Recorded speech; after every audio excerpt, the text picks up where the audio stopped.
here was restored, and in its later history, it was one of the engines that pulled Roosevelt's funeral casket back to Washington, D.C. from Warm Springs.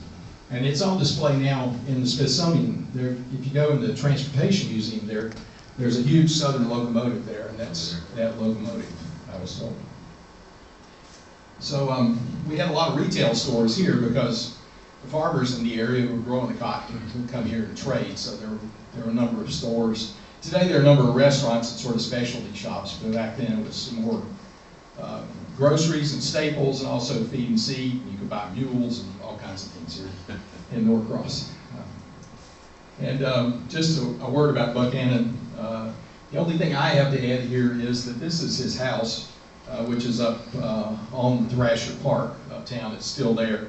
This is a picture from right after it opened. As Brian mentioned, he came back here in 1907 and sort of gave this house to his mother as a gift at that point. And this is actually a postcard, and the postmark on the back is from September of 1907, so that's right after it opened. They had a big celebration here at the 4th of July, so I'm reasonably sure that would be where the picture was taken from. And as he said, this is where Buchanan wound up. Another of our technology entrepreneurs here that Jeff mentioned is Dennis Hayes, who's, as far as I know, still with us, and maybe he'll have a better fate than Mr. Buchanan, and maybe his monument will stay around a little longer. But another technology came along, and Norcross was, if not in the manufacturing business there, at least we did have a telephone exchange. One of the sources that Jeff and I talked about is Noy Nesbitt, who probably visited the manufacturing site here in his early years. Well, that's Noy Nesbitt. At the time he was serving in the Army in World War I. One of his jobs when he was a young man living here in Norcross was to spend the night in the telephone exchange. And if any call came in the middle of the night, he would wake up and answer it and patch it through to the right location because it was all manually controlled. So Claude Whitty probably did it in the daytime. And Noy Nesbitt took care of it at night. But he put himself through Georgia Tech, played football there for a couple of years under John Heisman.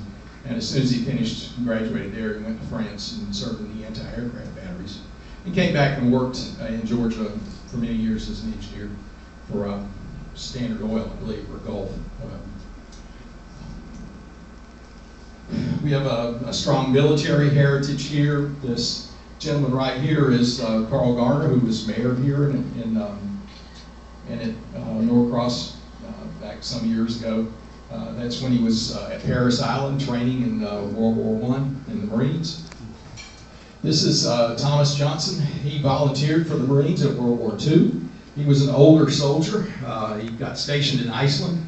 His fellow soldiers would call him Pappy because of his age. This is Kenneth Walker here with his family. He lived here in Norcross, and he worked for a family here, doing all kinds of things for them. He would take care of the home. He would cook for them and whatnot. When Pearl Harbor occurred, he volunteered for the Army, and he was assigned to a base in Mississippi and was made a cook.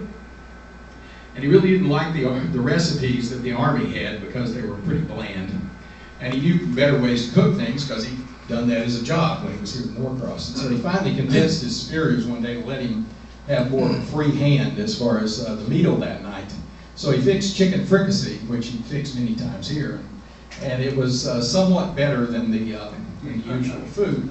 And it just happened that that night there was some visiting dignitary, colonel, a general, who was eating in the mess. And after the colonel ate, he told the people around him, he said, "Bring me the man who fixed this food." So they got Kenneth Walker out there and said, "You're promoted to sergeant." So every once in a while, initiative is a good thing. And this is John Adams. John Adams died a couple of years ago after leading a very long life here in Norcross. He served in World War II in Korea and in Vietnam. But the shotgun that he's holding is not something that he used in the armed services. It's actually the shotgun that his grandmother used to kill her second husband. It's a family heirloom. And we've got a baseball heritage. This is Ivy Wingo. He was in the major leagues back in the early 1900s. He played on the Cincinnati Reds in 1919 in the Black Sox Scandal Plague series.